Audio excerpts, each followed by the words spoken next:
Hello, everyone. Here is our block B for berries and bees in our beautiful applique quilt.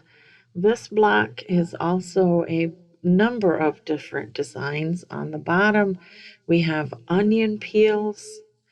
Then those are pea pods or pods with peas from Margaret Solomon Gunn's books. Some leaves of just my own doing. In the middle there we've got Karlee Kurls. Those are those swirling. And then an heirloom feather. And around the bees in the center, again, some Karlee Kurls.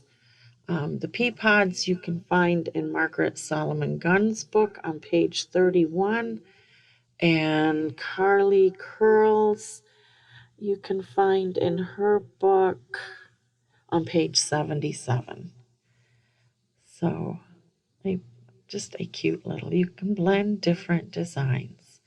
There you are, Margaret Solomon Gunn. I did not use the Julia quilt off in this, but I did use Karlee Porter's Karlee Kurls, page 77, for those beautiful curls. Thank you.